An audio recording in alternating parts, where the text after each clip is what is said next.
Hey, what's up, everyone? This is David Greenspan, and you are listening to an all-new Season 3 of the Mindshare Podcast, a proud member of the Industry Syndicate Media Network. Additional podcasts are available at mindshare101.com and on all the major podcast platforms. This week's episode is sponsored by the Buzz Conference, Vantage Law, and of course, Kit's Keep in Touch Systems. Now, I'm very grateful that our amazing friends at the Buzz Conference are once again with us today. As you know, I have been very fortunate to be a keynote speaker several times at their events. I am a big supporter of everything they do. And in fact, if you haven't yet, another reminder to make sure that you grab your tickets for their next event. It is called Connect and Collaborate. This is a virtual event taking place on March 25th through the 26th. This is where experience and innovation meet.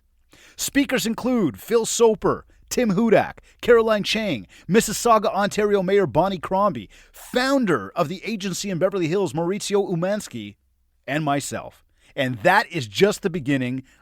As always, this event will be loaded with valuable content. And you're going to love this. It is absolutely free for you. So make sure you save the date, March 25th to the 26th, and book your tickets. I also want to mention that the Buzz is hosting 4 speaker spotlights in February, one of which has already happened. The second one happening shortly.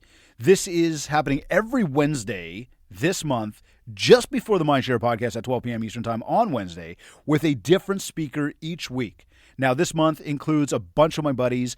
Stacy Secrets, who talks all about Instagram. She's amazing. Ryan Smith from Launch Your Farm, talking all about geographic farming. Catherine McIntosh with this amazing app called realestate.love. You need to check it out if you haven't. And Kelly Scarr talking about his new biz, Rewritten. Look, you can find out everything you need to know about all of the great events put on by the Buzz Conference by following at the Buzz Conference on Instagram. Registration links are in their bio. We also have Vantage Law joining us for the first time today, sponsored today's episode. Alessandra Ocampo, their principal lawyer, says, "We are committed to delivering service excellence to our clients and partners in the areas of real estate law and private lending. We also provide notary public services. We pride ourselves on handling your legal needs in a personal and professional manner. Our promise to our clients and partners is to deliver our services in a respectful, approachable, and hospitable manner. We offer virtual service and mobile service within a 2-hour radius of our Vaughan office with evening and weekend availability for the convenience of our clients. Be sure to check in with Alessandra and Vantage Law for all of your legal needs." And of course, Kits is always with us. Kits offers a fully loaded cross-channel marketing suite for the real estate industry, including tools to help you manage your business, build mindshare, and drive even more sales. You can learn more on my site, mindshare101.com, by clicking on Marketing. Now, I also want to share and remind you that our push to 100 reviews is on. We are working to get to 100 reviews on iTunes, and so a reminder of how it works.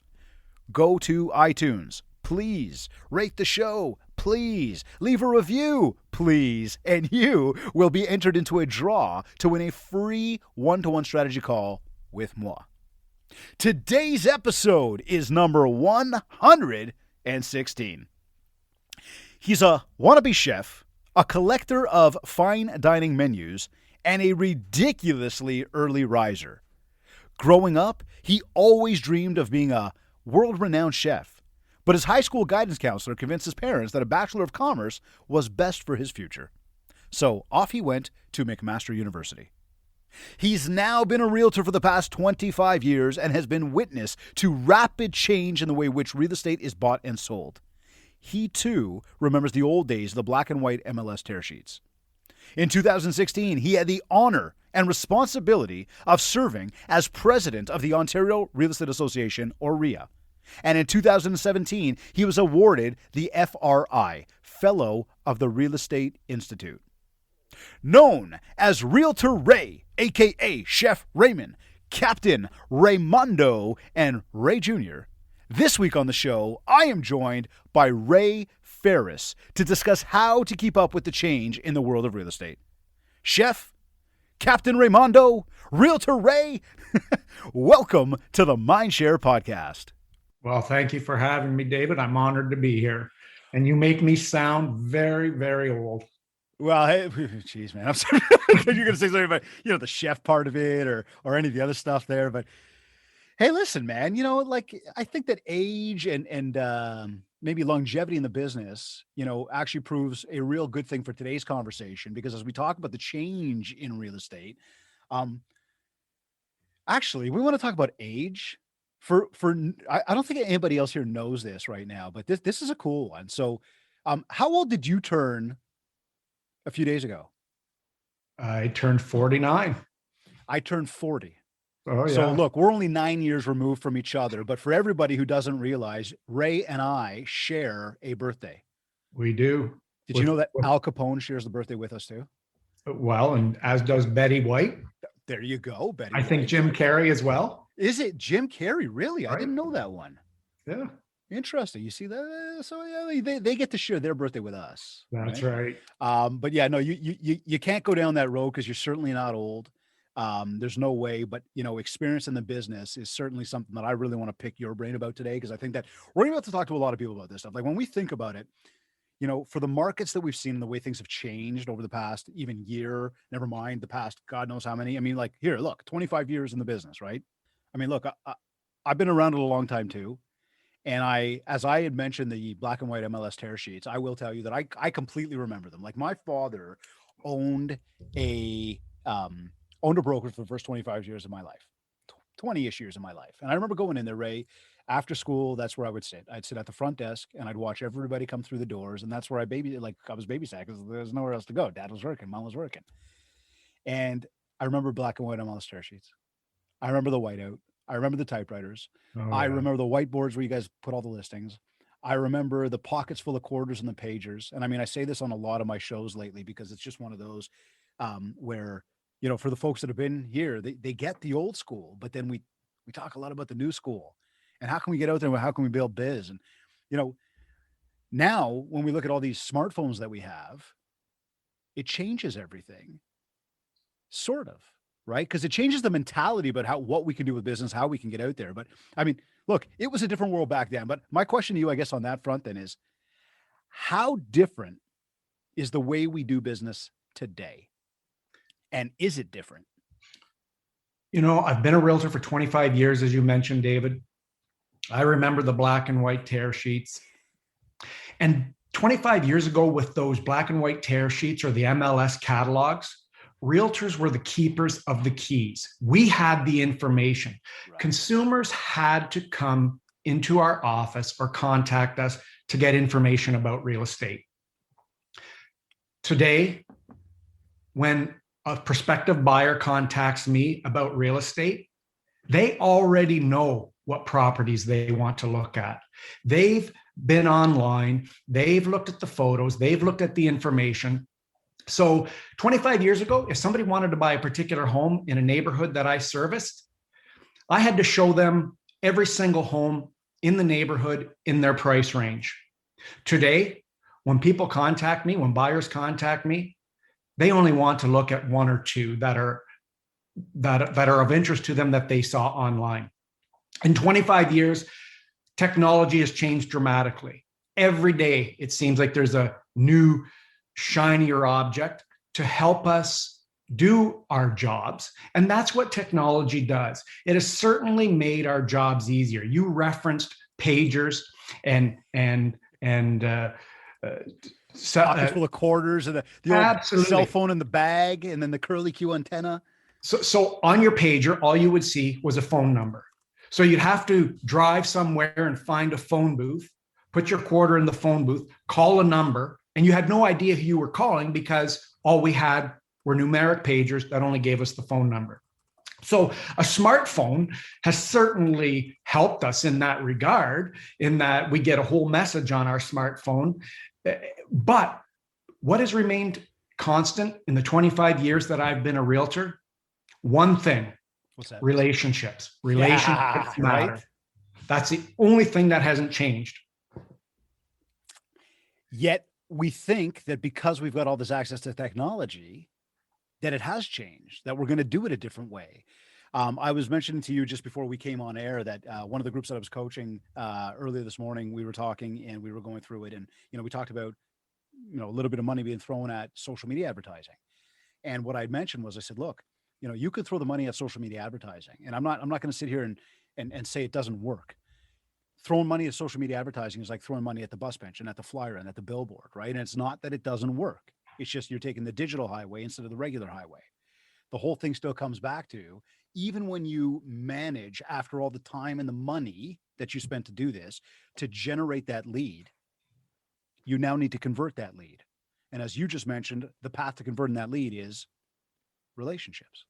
Well, and when you do door knocking, cold calling, investing in billboards, bus benches, those are time consuming, they're expensive.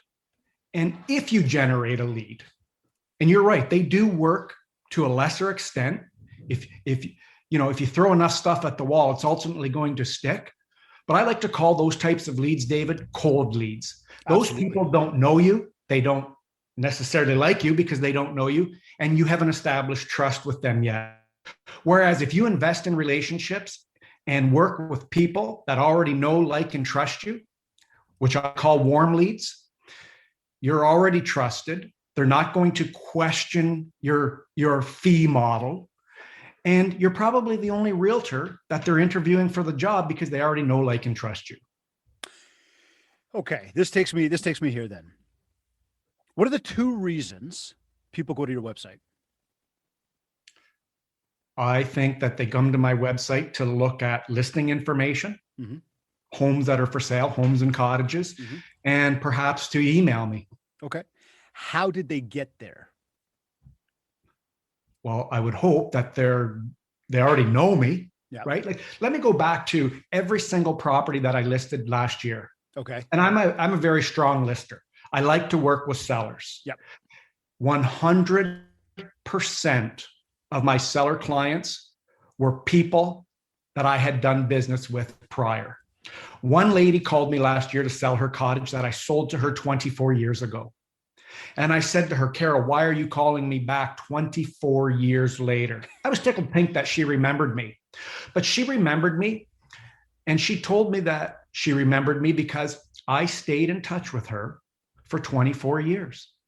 I never forgot her birthday. I never forgot her at Christmas.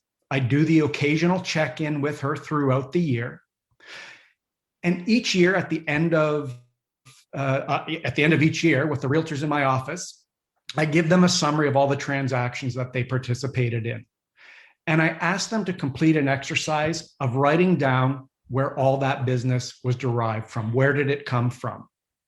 It's the majority, 70, 75, 80%. In my case, 100%, David, in 2020, is from past clients or referrals. Again, it's all about relationships. Okay. So two things there. One, that's exactly something that I do with all of my one-to-one coaching clients as we go through and we track where everything came from. Because when we do our reviews, and again, most people are reviewing like once a year. We're reviewing like almost daily. We're doing our big financial reviews like every quarter. We're going through and we're matching up where's our dollar spend and what are we getting from ROI? Where's it coming from? And does this stuff jive? Because if my dollar spend is going to digital ads or going to, whatever, mass advertising, yet I'm getting all my business through relationships, why am I spending all this other money out here? It doesn't make a lot of sense. It causes me to have to work harder.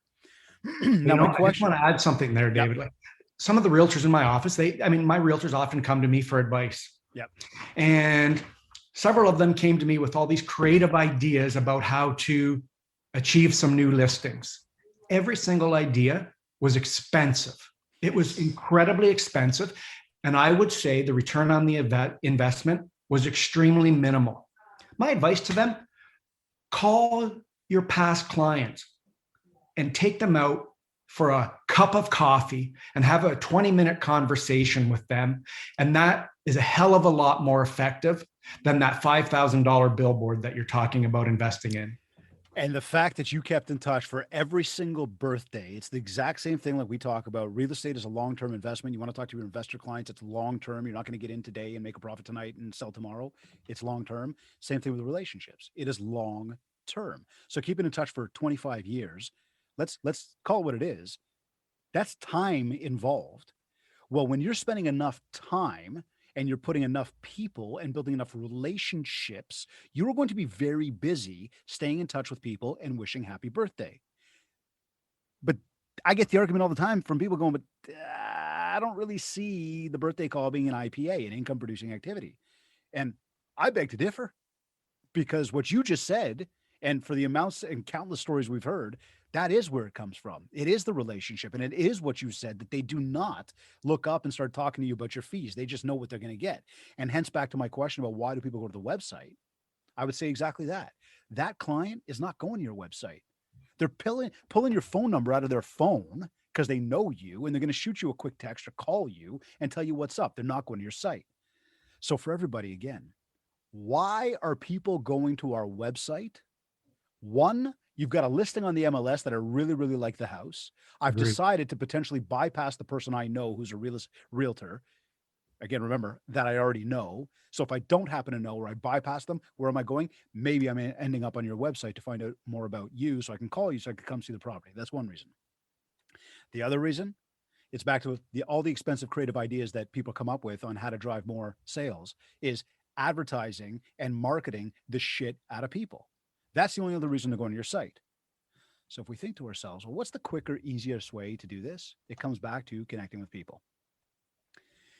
Now, question you on this for a sec, because this is a big topic of conversation right now. You said that there was some, a bunch of ideas thrown at you around getting sellers. Right. And I've been hearing from a lot of folks lately, and I think that everybody wants to know more about this one, is I want to focus on sellers. I want to go get listings because we know there's low inventory right now. We know if you're dealing with buyers, it's like crazy. But if you got a seller, it's like you won the lottery. So people are saying, like, I want to focus more on sellers. I want to focus more on listings. Twofold. One, do we believe that there's a strategy that says I can go out there today and just focus on them? And two, what kind of ideas would there be? To target sellers today? Yeah. Like I want to get listings, because look, I'm of the mindset like this. If a buyer comes to you today and they want to buy a house, do it. Like take them, sign them up, BRA, let's go, start shopping. Right. Just because they're not selling doesn't mean I'm going to turn them away. But people want to focus on marketing efforts on sellers. Do we believe that tactic actually works, or is it more back to focusing on relationships? Well, let me go back to 2020. Okay. 100% of my listings were from previous relationships. I mean, 100%. That blew me away. Yeah. I mean, I knew that the number of properties that I listed last year were, very high in terms of the people that I had already worked with that knew me. But it blew me away that it was 100%. So, getting a listing in today's real estate environment is hard work because of the low inventory. Right. During this state of emergency for the last year, like, let's face it, we've been in a shutdown basically for an entire year now. There has never been a greater time to reach out to people you've done business with, or people that have been referred to you. And people want to hear from another human right now when they're cooped up in their house. Do a simple check-in with your past clients. And, this is something I've done for 25 years. And it obviously has paid off when you look back at the number of properties that I listed last year that were past clients. So, again, invest in relationships. Like a simple $2 coffee, like I mentioned prior, is so effective, and during that coffee time we're having together, I mean, everybody's going to naturally ask me how the market is and so forth. And, people want to refer somebody to the realtors in our office who have worked so hard to establish these relationships. I always like to say to new realtors that join my office, look, everybody likes to give referrals. I mean, I love to tell people about my favorite restaurant. I love to send people to my favorite restaurant. It gives me some kind of validation to be able to send them to a place that I know 100% of the time, David, is going to deliver incredible service. The meal is going to be outstanding. The The ambience in the restaurant is always 100%. I know that when I send people to my favorite restaurant, they're going to have a 5-star experience. And I always suggest to my realtors, you've got to give such white glove treatment to your clients, your past clients, your future clients, that they want to recommend you all the time to their friends for the same reasons that I recommend people to my favorite restaurant. It's, these days, the fact that we're not going to sporting events, it's one of those, but I remember, before all of these online, sources where you could purchase tickets. I mean, it used to be, you could either go to like the big one, like the Ticketmaster, or you had a guy, right? Like, I got a guy, I could get you tickets, I could get you the seat. And it was always cool, like you said, to be able to say, I got a guy, right? Yeah. And I mean, guy, girl, whatever. The idea is we do like to do that. Now, we're not going to hand out referrals if we don't know, like, and trust, and therefore the relationship needs to be solid. But the minute you've got that, I mean, the power of that right there, I mean, you're proof of it. I mean, how many people watching right now and tuned in would sit there and say the exact same thing? They're completely proof of it. They are there. They understand it. They know. We know. This is the thing that gets me. Okay. And this is where my energy, I get so heated sometimes, and I have so much fun with this thing, and you know it, but we can sit here and ask 10 people, where does your business come from? 10 people will say it comes from relationships. They will say it comes from group number one, the people that know me, like, and trust me. Yet 9 out of 10 are spending money on random advertising to try to build, I don't know what. And often it's because when we look at the plan, we go, but I'm only doing so much for my people. I'm doing so much more here. It really feels like I'm marketing because I'm spending money here. Yeah, but your business is coming from here. So in fact, let me ask you that then. What do you do to build mindshare and grow your business? Like, what channels are you leveraging consistently? What is, outside of the group being the people we know, what is your, maybe your biggest source of business from a marketing perspective? Like, birthday calls is one thing you mentioned. Having a coffee is another thing. What else do you do? Everything. I don't spend a nickel, a penny on classified newspaper advertising. So let's talk about something that I do different that we haven't already talked about. Like, for example, you referenced technology at the top of this call. Yep. I think realtors use Facebook. Let's use Facebook as an example. Done. Ineffectively. Posting your listings on Facebook and shouting real estate information at your friends on Facebook, I just don't believe is effective. However, if you go into, but here's what I do every morning, David. I go into Messenger, yep, and I strike up conversations with people I know. I mean, that doesn't cost me anything other than my time. But I mean, that's what we do to invest in relationships. And, again, just having a conversation with people privately in Facebook Messenger is a type of marketing to me. I'm talking to people, not about real estate. I mean, real estate's the last thing that I start a conversation off with. How are you doing? How are the kids? How are you coping during the state of emergency? Just regular, everyday conversations. I mean, I spend nothing on marketing. I spend nothing. Say it again. You spend how much? Well, I do send newsletters to the top 100 people in my sphere. Yep. Right. But that information that I'm providing them is worthy information to them. I mean, people want to know about the market.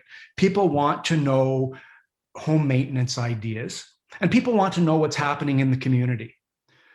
But, I'm talking about mass advertising when I say I don't spend any money. What I do in terms of my newsletter, that's kind of where I did that little, well, that's very targeted. Yeah. That's very targeted. I'm targeting to people who I know, like, and trust, that I've worked with already. But I don't spend any money in the newspaper. I don't spend any money on bus benches, billboard advertising, social media ads, none of it. Everything that I do, David, is investing in relationships with people that I already know. Hence why, again, where I said it, very highly regarded, And I said that to you, that there's a level of respect for Ray Ferris out there in the market, that people know you, and it's like there's a warmer connection with you because of how you operate. Because you're not just throwing the listings at people. And because quite frankly, when you post those gorgeous sunsets and sunrises by the water at your boat, oh, right? Like it's connection points, but that's what it is. I mean, it's the same thing. Like when we talk about social, and you say it, people are posting listings and listings and listings and listings. But I mean, okay, let me ask you this: Okay. posting something about business, how much Right. traction do we get? Posting something about the sunrise over the water by your boat, how much traction do you get? You know, so I don't want to mislead people. Sometimes I will post a listing. If I get, sometimes I 100%. might get a beachfront Yep. listing that I know people are going to fall in love with because it's got a 180-degree panoramic view of the water. But in general, if I post market statistics, I might get one or two likes. If I post a picture of the sun rising or sun setting over Long Point Bay, which I call home sweet home, Yeah. I'll get 200, 300 likes, and people are commenting. They're starting up a conversation. People will pop up in my Facebook Messenger and start a conversation with me about a photo that I just posted. So, to your point, posting those listings gets me sometimes no likes, maybe one or two, but versus what I do every day, where I live, things that are going on in my community, it's off the charts. We've started this. We believe. I mean, look, there's a lot of small businesses that are suffering right now as a result of the lockdown. Yep. Real estate is all about relationships, but what is real estate really? It's all about community. Building stronger communities. And I feel horrible for those Main Street businesses that are suffering right now. So what we've done at our real estate brokerage is we went out and bought a whole whack of $50 gift cards from restaurants all over the county. And we're giving these away in the form of a contest to celebrate our company's 10th anniversary. But, I have to tell you, David, it has just been incredible. And it feels so good to help support those struggling restaurants right now. And it's promoting these restaurants. It's got nothing to do with our company whatsoever, but it's also promoting the community. I mean, when I think of community, I do think of restaurants. Like I like to go to the coffee shop and have a 20-minute conversation over a cup of coffee with one of my buddies. I like to go to the neighborhood bar and chat with a friend over a mug of beer. Real estate's about community as well. But if I'm not working a deal, I'm just playing a little devil's advocate here, right? Because stuff that we hear all the time, the objections, right? Yeah, but Ray, if I'm not working a deal and I'm having that coffee, it's a lot of time, and I gotta do something else. I mean, I gotta get another deal. I hear that from realtors all the time. I don't have time. And here's my response to that. You have just got an offer accepted on behalf of one of your buyer clients on a home that they want to buy. There's a home inspection condition in that agreement. Are you going to tell your buyer you don't have time to attend a 3-hour home inspection? You make time. You make time to accommodate that home inspection. Now, that might be a little bit different because it's an income producing activity. However, I would argue that a 20-minute cup of coffee with a past client is an income producing activity. I was going to say, right? Okay, cool. Exactly. Absolutely. And that's the thing, is that typically speaking, like it was, and off the heels of the birthday thing of making those phone calls. I mean, I've said that before, and I remember being on stage one day and somebody called me up, that day or the next day, and it was like, you said something the other day about income producing for the birthday call, but I'm not seeing it because I'm not working a deal. I said, and I went through this thing. I'm like, so we've been on the phone for 10 minutes. I'm answering your questions. Yeah. Have I tried to sell you anything? No. Do you feel a little bit like more, closer with me because I picked up the phone to speak to you? And do you think you'd talk about me at your office with people? He's like, oh, I've already been talking about you. I loved your session. I'm like, cool. I haven't tried to say anything. No. Is this an income producing activity for me? And you could hear the silence, and he was thinking. I said, of course it is. You're already talking about me at your office with people. You're finding value in this call, and I haven't tried to sell you anything. Yet somehow still income producing for me because we're building a relationship.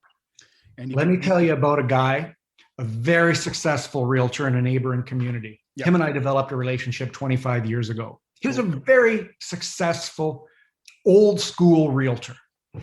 And I said to him one day, I said, Jim, you're an incredibly successful realtor. How do you do it? This is what this guy did every single day. He'd go to the local coffee shop with a real estate folder. The company logo was on the front of the folder. He sat at a table by himself. He made sure that that real estate folder was visible on the table in the coffee shop. He didn't leave that coffee shop until somebody stopped to talk to him about real estate, and he gave them his business card. That was his secret to his success. Some would argue that him sitting in that coffee shop by himself was not an income producing activity. He told me that was his number one way to get leads and to build his business. Sitting in a coffee shop by himself with a real estate folder until somebody talked to him about real estate. That was it. That's effort. Absolutely. That's effort. I was listening to, have you heard the name Scooter Braun or Scott Braun? No. Scooter Braun is actually the guy that discovered Justin Bieber. So he was the one that brought Justin and flew his mom and Justin out. And Scooter told this story about the fact that he had $0, zero money, but he believed. And where I'm going with this whole thing was his be all and end all to telling this story about Justin was he believed and he put in the effort. It didn't just happen because he got lucky. He goes, there was a little bit of luck involved, but it was the effort. He goes, I got creative with it and I put in the effort to make that happen. I believed it would come to life. The same way this gentleman who sat at the coffee shop goes, look, I'm going to keep that folder there. And I think it's genius, right? Because you could sit there, get your work done, be on the phones, do all the things you need to do, but there's that folder. Somebody is going to say something. And it's the effort that we put in. And that is what is seriously lacking in this business, right? Because we look at it and we think to ourselves, but I got all this technology like we started. Like, let me ask you this. But here's the thing. Yeah. Let's go back to that guy sitting in the coffee shop. He had discipline. He did that every day. One piece of advice I give to every realtor in my office is you've got to have incredible discipline to succeed in this business. We don't have to show up at the office from 9 to 5. So if a buddy calls and wants to go fishing or golfing, we can easily be distracted to take them up on that offer. But if you don't put in the time, if you don't do the hustle every single day, you're going to have a hard time succeeding. And here's where I think we fail. Here's where I think realtors fail. We think when we post a listing on Facebook that ad is working for us 24 hours a day, and that's all we need to do. But that's not investing in relationships. It's just not. I think we rely too much on, technology, social media to do the work for us. Hey, at the end of the day, you still have to hustle. You still have to do the work in this business to be successful. I'll go back 25 years ago when I first got in this business. I did not know what I was in for. I thought, I'm from a small town. My parents have lived here their whole life. They've had a business here their entire lifetime. People are just going to come to me to do business because I've been here. It doesn't work like that. I learned that very quickly. What did you do to get your first deal? Where'd it come from? You know what? I have to tell you. I hustled. Let me tell you what I did. Tell us. Well, okay. Okay. Hold on. In the same breath. Okay. New agents getting into the business. This is exactly where I wanted to go with that. New agents get in the business. What advice would you have for them? So interesting. What did you do? How did you make it work? Well, so I would say what I did 25 years ago would still be effective, but let me answer the second part of your question first. Okay. What would I say? So a new guy joined my office this week. Yep. He's registered with RICO. He's joined the real estate board. I said to him, you need to create a database. I need you to come back with 100 names of people you know. I need you to have their phone number. I need you to have their address. I need you to have their email address. And then I'm going to teach you what you need to do to keep in touch with these people.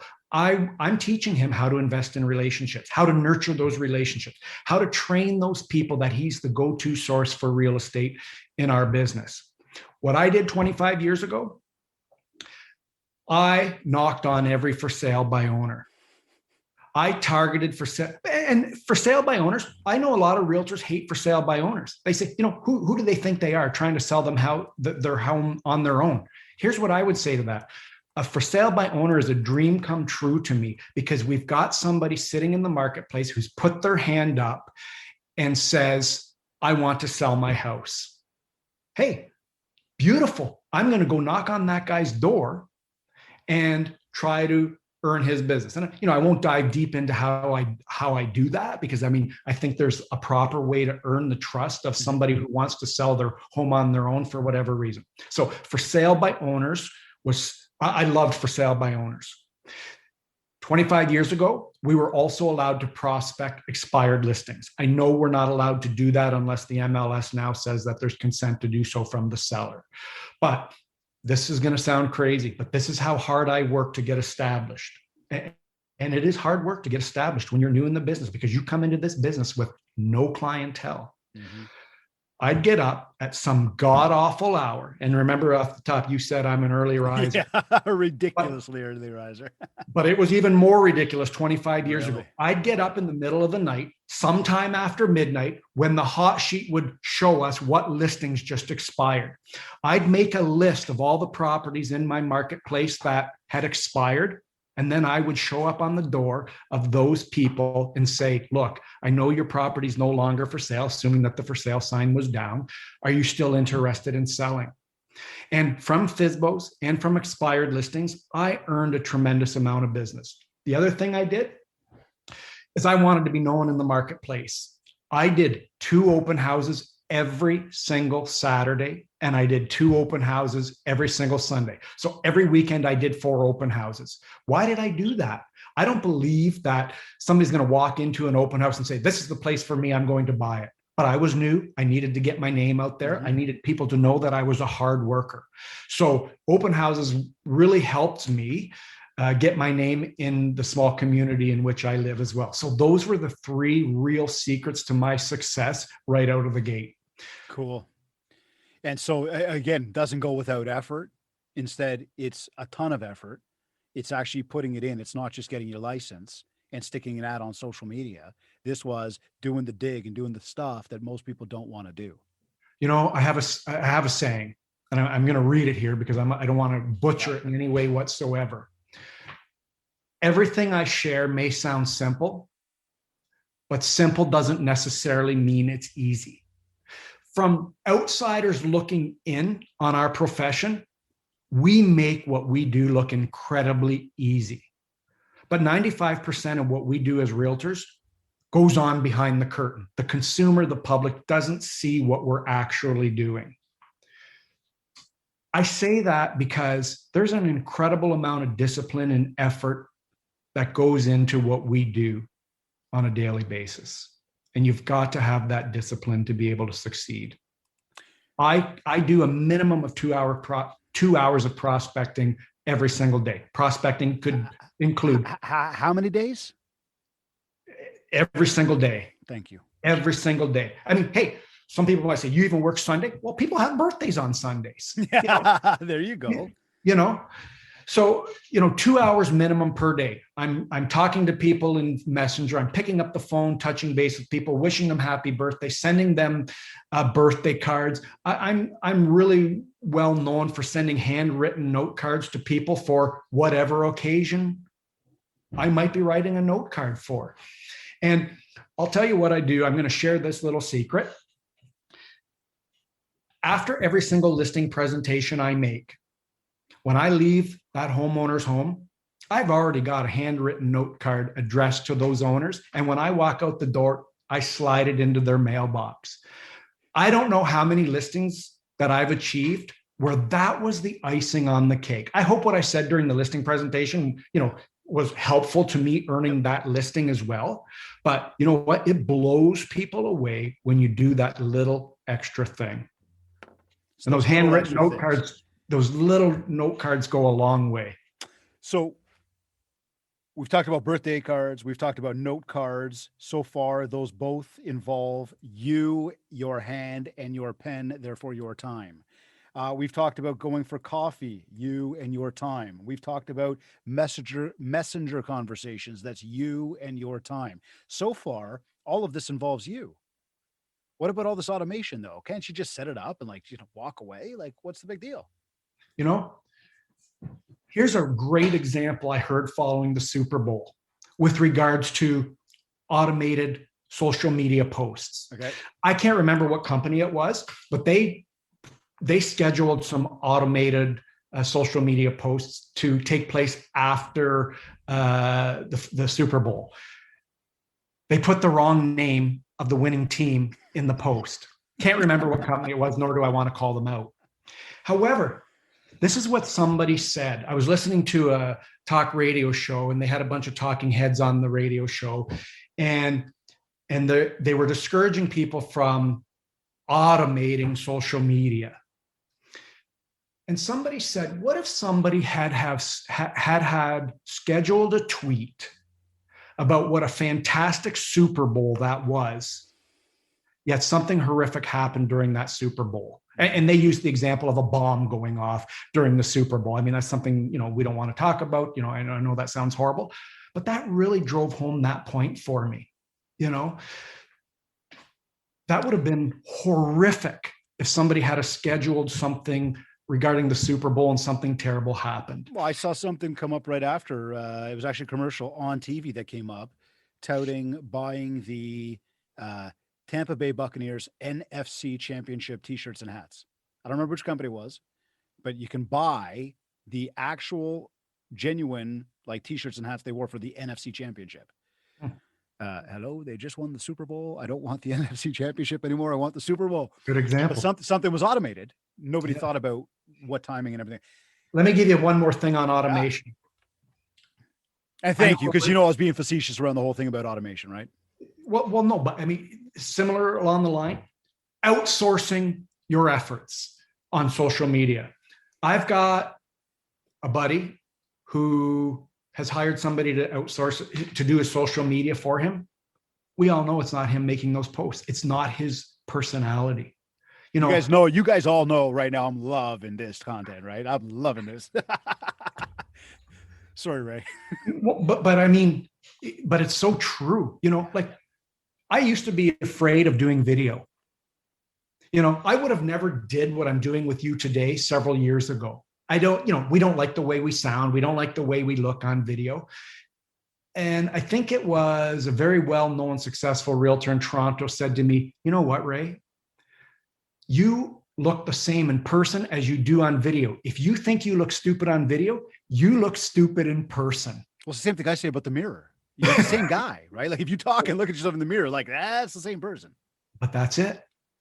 You have to be yourself. You really have to be yourself. Okay, Ray, tell me this then. So we talked about somebody who's brand new in the business. Right. Let's talk about somebody who's been in the business for 5 years. Okay. They got in and there was this thing, I got my license and I'm going to make some money but it hasn't been that snowball that they've been hoping for.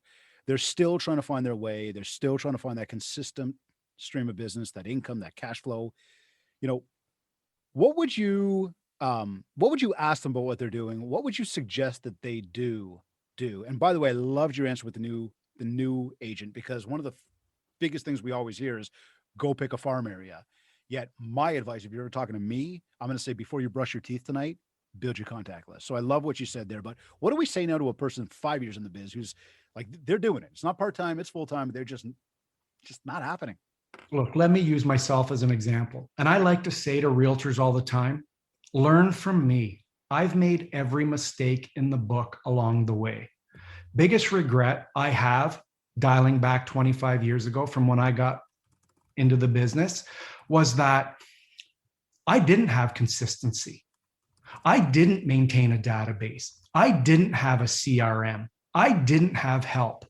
I was trying to do everything by myself.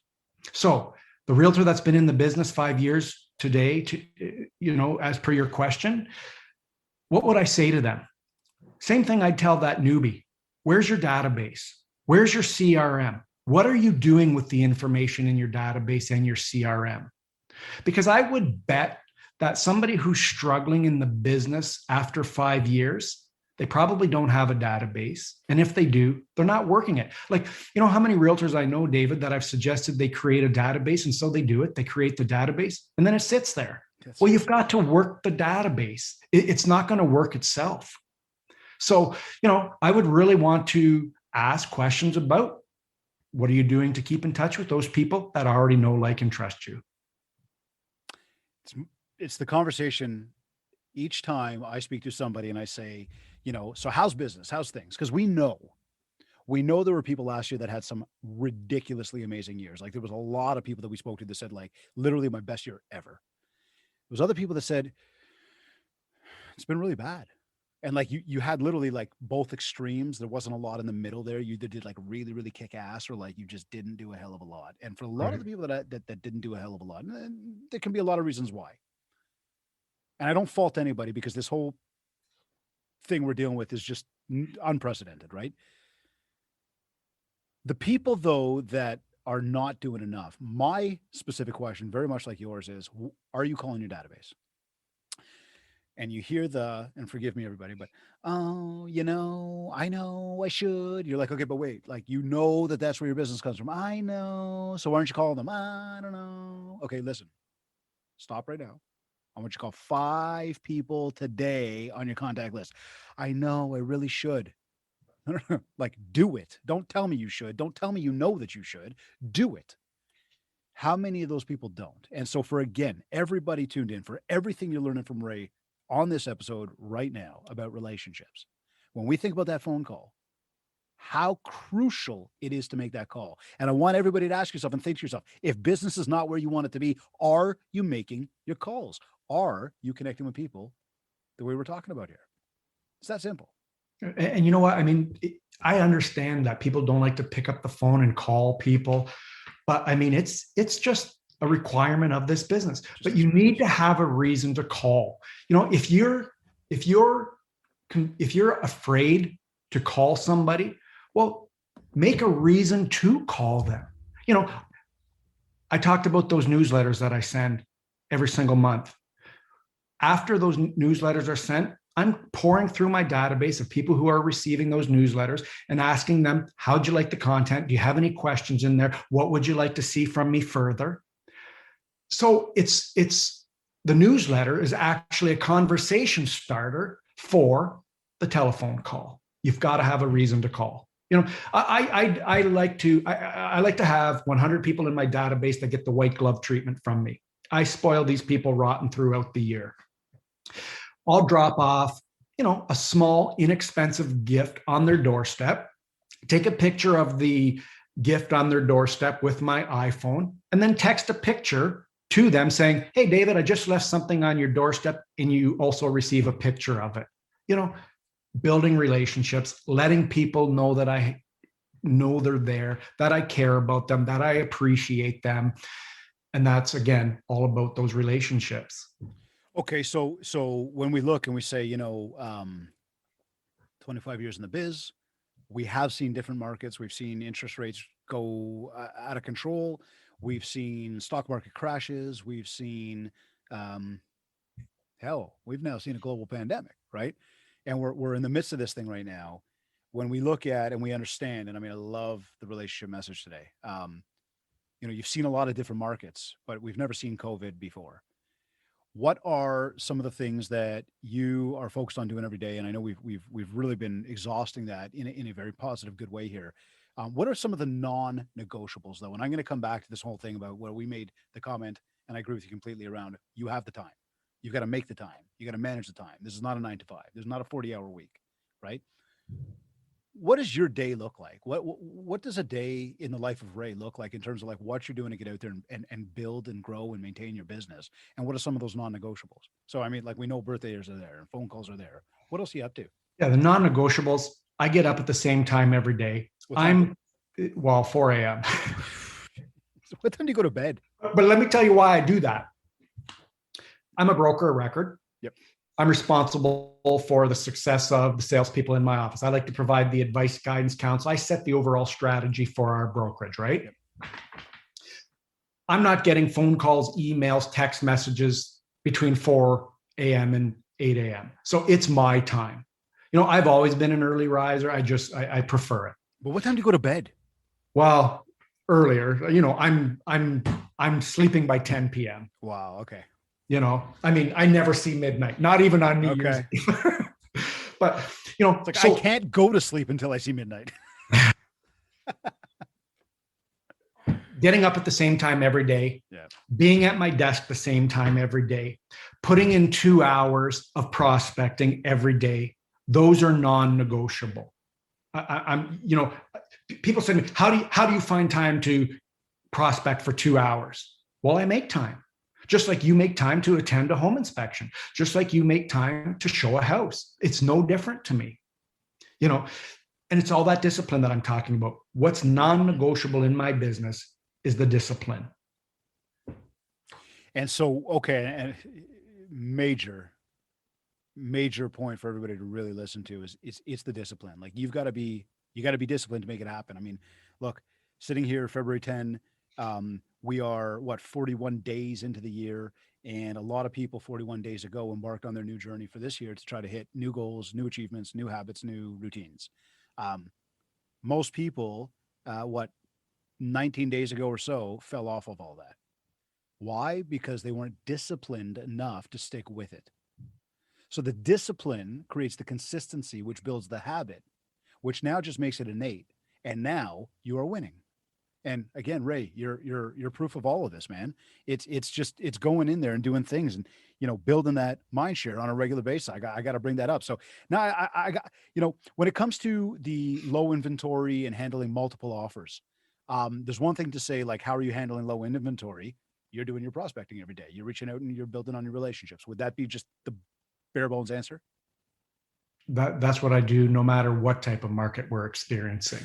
I love it. Does not matter. You referenced, ups and downs in the market, stock market crash, interest rates going through the roof.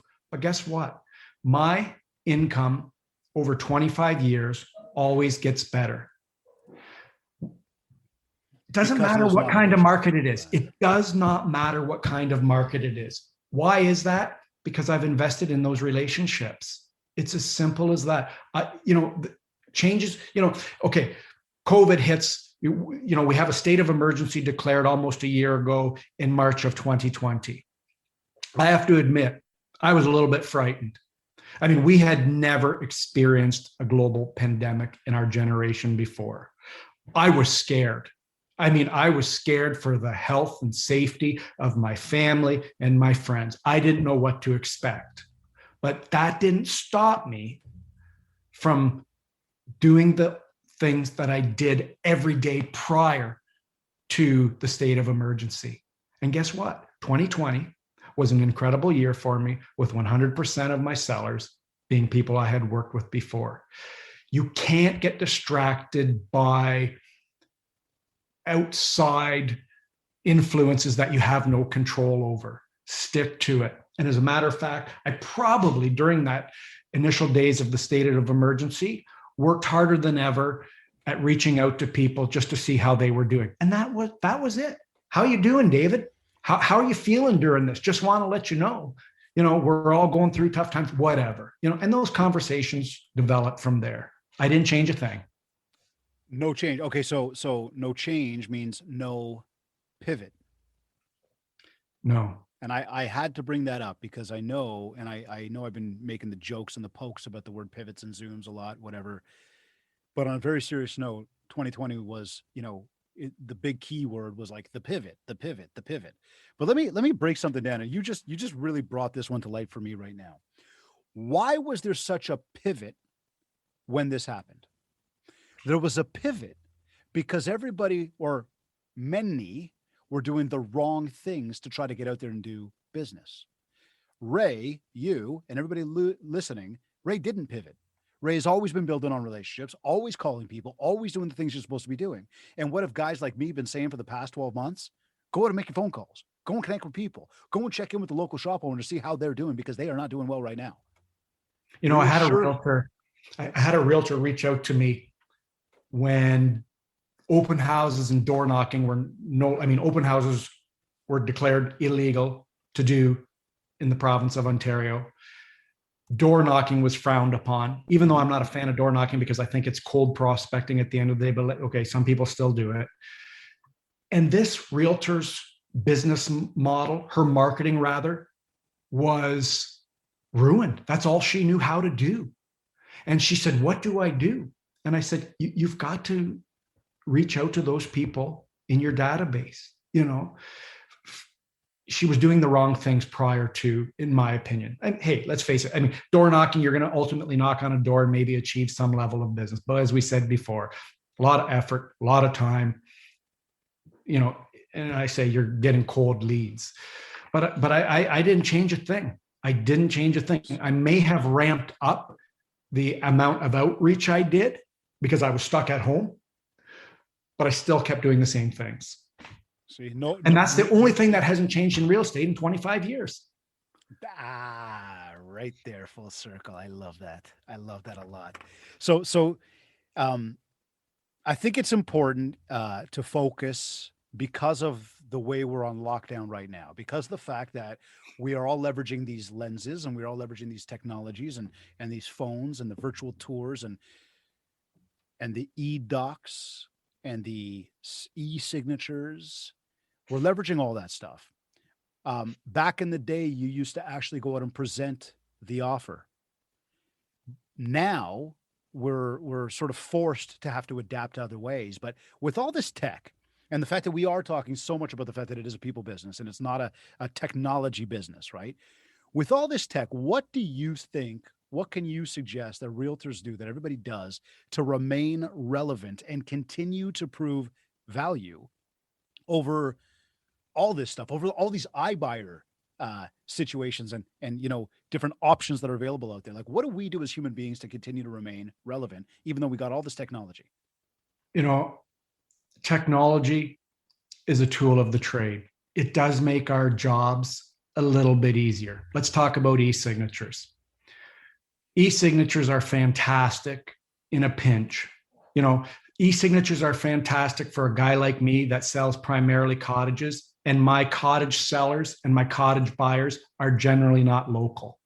So for somebody living in Toronto who has a cottage for sale in Long Point, it's extremely convenient for them to be able to sign documents electronically and not have to make the journey, 3 hours from Toronto to my office, or me making the journey from my office to Toronto.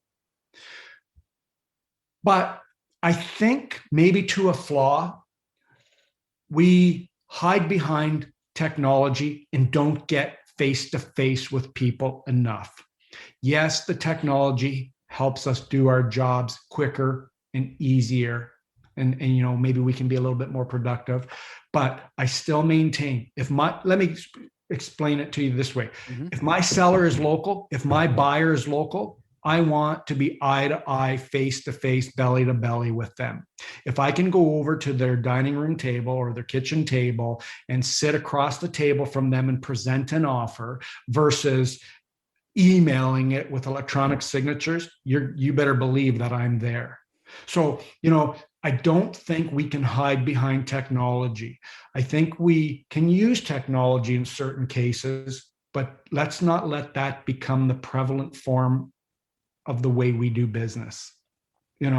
I think we as realtors need to spend more time on the street. I've had a couple of realtors that have been in the business longer than me join our brokerage. And, they wanted to spend a lot of time in the office, expecting the consumer to walk in and want to buy or sell. It doesn't work that way. The chance of somebody walking in off of Main Street, Port Rowan, into our office and say, oh yeah, we've got a house to sell, come on over, it is really, really slim. My advice to that realtor was spend more time on the street, get out there and have a human interaction, be eye to eye, face to face, belly to belly. So Technology is great. They're tremendous tools. You know, a typewriter was a tool 25 years ago to help us type an offer. E-signatures today is a tool, but don't let technology replace relationships. That's critical.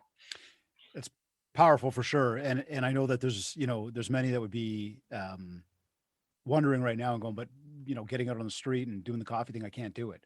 But I mean, we've really gone through a whole multitude of options today around how to still connect with people without even necessarily physically getting together, just because of the time that we're in right now.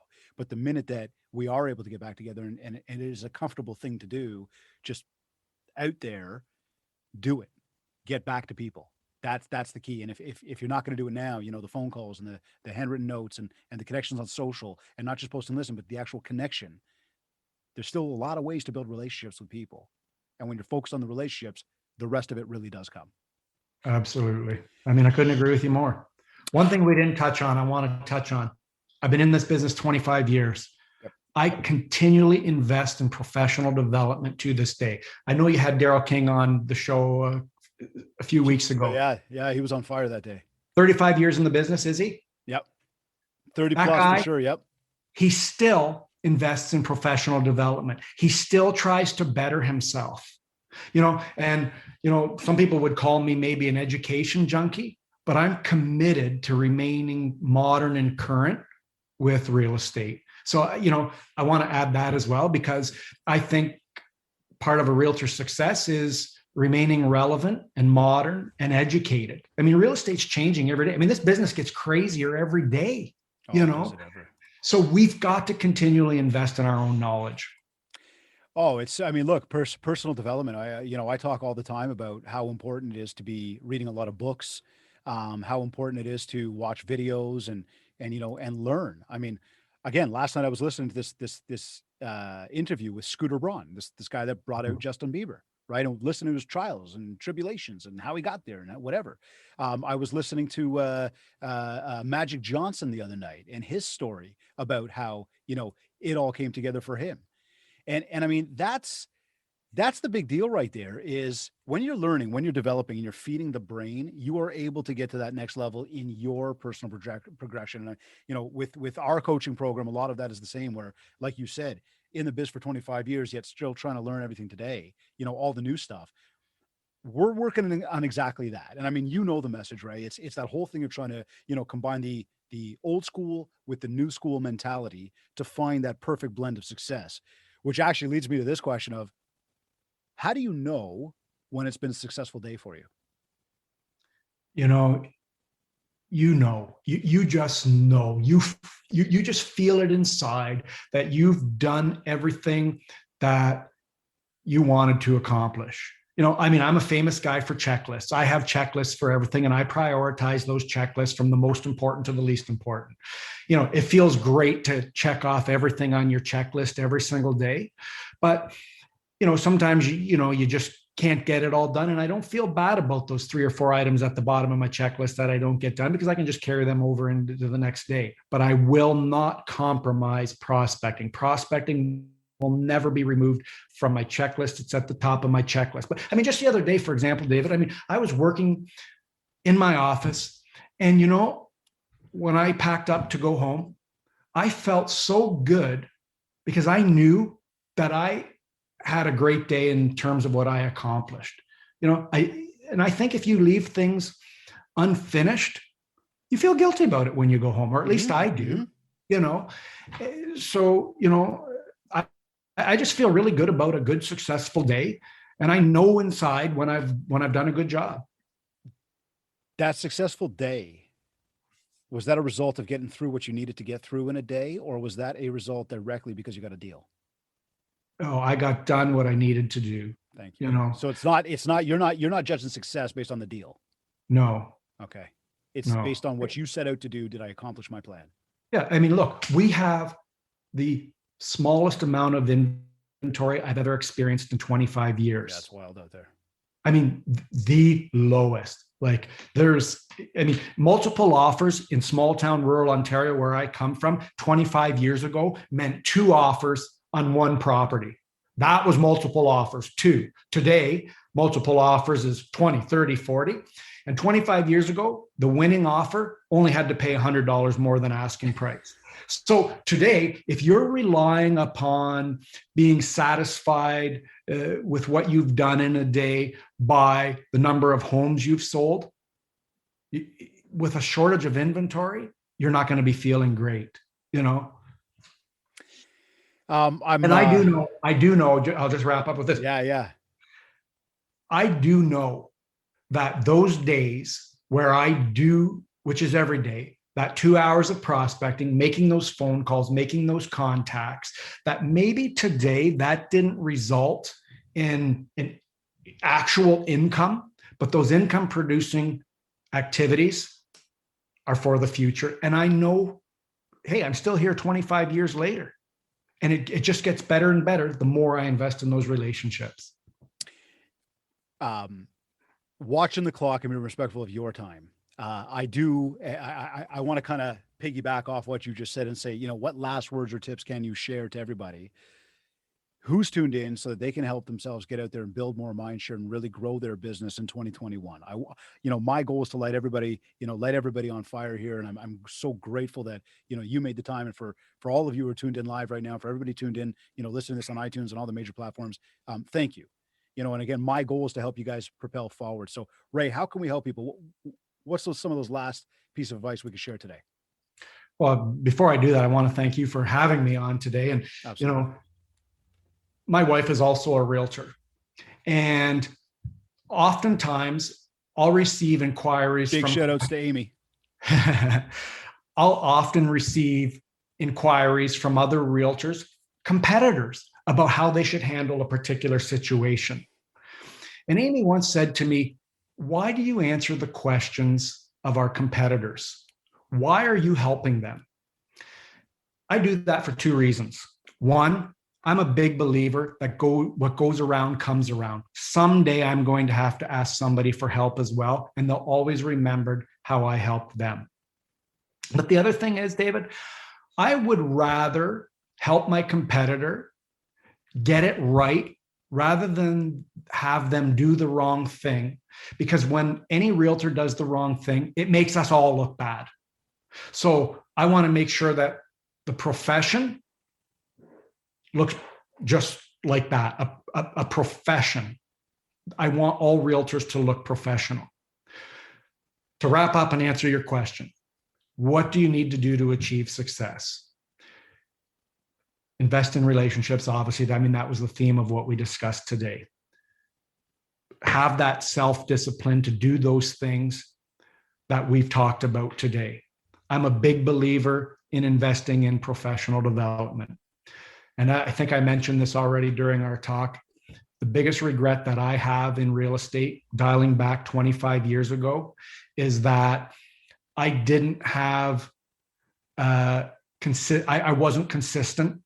I was throwing stuff at the wall to see what would stick.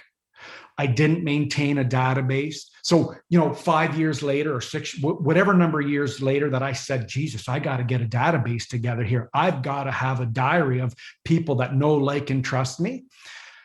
That was a lot of work. And maybe some people slipped through the cracks, get that database. I mean, I guess if you said to me, what's one thing that you would recommend to people right now? It will be what I say to every new realtor that comes to my office. Don't come back and see me when you've got a database of 100 people. So that's it. Get that database of 100 people and work that database by building relationships the ways we've discussed today. That right there is a drop the mic moment. That's like, you got to drop the mic and just walk off stage. Be like, I'm done. Just before we take off, because you know what, you just brought up a real big point, and this is something that I talk a lot about, and I want to hit home on this. It ties back to, again, this thing I was listening to with this Scooter Braun guy with Bieber thing. He was this guy who didn't have a lot going on, and I want every realtor to really, really tune into this one right now. He didn't have a lot going on. He figured through his prospecting, he's going to find this diamond in the rough. And he had a goal, and he laid out his plan, and he knew exactly what he wanted to do. And he Bieber ended up falling into this bucket that he said, that's what I'm looking for. And he goes, that's the kid. Again, lucked out that actually was the kid. But the point is this. He goes, along the way, he didn't have anything. And he says he was in one of these like BNIs and one of these groups, and he met this guy. And I don't remember the guy's name, and other people here will know exactly who he is in just a second here. But you met this guy, and they started talking, they started connecting with each other, and they built a real, genuine relationship and had some serious, like, just camaraderie as two guys, bottom level dudes, just whatever. One of them goes off and becomes the guy that basically brought Justin Bieber to life.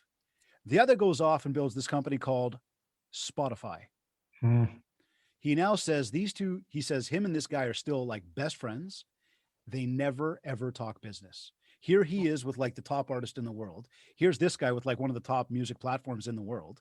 They don't talk business. They rely on the relationship. So now why I bring this back up is because you just said here, you are going to see these people down the road.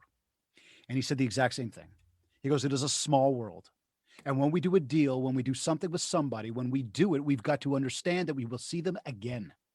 And so this comes back to the conversation around respect in this industry between realtors to other realtors, between the way we do follow-up calls and the way we get back to people. Do not leave people hanging. Do not ghost people. Do not, just because you don't know what else to say, do not respond. Figure out how to respond and even say to the person, listen, I just don't know what to say, but I wanted to get back to you because I know at some point down the road, we're going to bump into each other again. And from the conversation we had today, briefly around technology and remaining relevant, this whole thing about how technology has allowed us, technology has also allowed the keyboard tough guy. And the fact for everybody to be mean and disrespectful. And I know I ranted a little bit about this the other day when I did, when I put out my own video on my live, but this is a big deal in our industry. There's a complete lack of respect. There's a complete lack of follow-up, and there's a complete lack of understanding that you're going to see these people again. So to your point, Ray, around building relationships, around what can we do to build our business, every single person you meet, be genuine about who you are, truly care, and have respect. That's how we make this industry better. Sorry. I think this was a success. We got you to come out of your shell today. Ray, where can people find you, my man? Probably the easiest way is my website, eriesedge.com. And all of our other contact information is there as well. Our phone numbers, email addresses, etc. So again, that's eriesedge.com. I encourage everybody, follow Ray on Instagram, follow him on Facebook, connect with him, visit the website, eriesedge.com. Learn more about what he's doing beyond just today. Watch, follow, connect, build a relationship. I assure you, you have a ton to learn from this gentleman. Ray, a big, big thank you for joining me today. Yeah, thank you, David. It was a lot of fun, and I'm honored to be here. You're either listening to this on iTunes, iHeartRadio, Google Podcasts, Stitcher, or Spotify. Or maybe you downloaded our free Industry Syndicate podcast app, or maybe you went to my website, mindshare101.com. And while you're on my site, make sure to download your free copy of the Ultimate Marketing Bundle for Realtors. This is a 31-page ebook packed with a ton of tips and tricks for you. Plus, there's a ready-to-go 90-day social media content calendar to help you build more mind share so that you can get more market share. And if you want to talk about personalized one-to-one coaching to help you get to your next level, just get in touch with me. We'll set up a free consultation call to learn more about what you're looking to achieve and how I will help you do just that. Also, don't forget our push to 100 is on, so be sure, go to iTunes, subscribe to the show, leave a review, rate us, and you will be entered into a draw for a free one-to-one strategy call with me. And if you haven't yet, connect with me on Facebook at Mindshare101 and on Instagram at David Greenspan101. I want to once again thank the Buzz Conference for sponsoring today's episode. Do not forget to follow the Buzz at the Buzz Conference on Instagram and either click the link in their bio or visit thebuzzconference.com to grab your free tickets for our March 25th and 26th event and tune into the speaker spotlights happening every Wednesday this month. I also want to thank Alessandra Ocampo and Vantage Law for sponsoring today's show. Be sure to check with them for all of your legal needs. Follow them on Instagram. And remember, they offer virtual service and mobile service within a 2-hour radius of their Vaughan office. And of course, I want to once again thank Kits Keep in Touch Systems for sponsoring today's episode. If you haven't checked us out yet, just go to my website, mindshare101.com, and click on Marketing. This has been another episode of the Mindshare Podcast. Thank you for tuning in.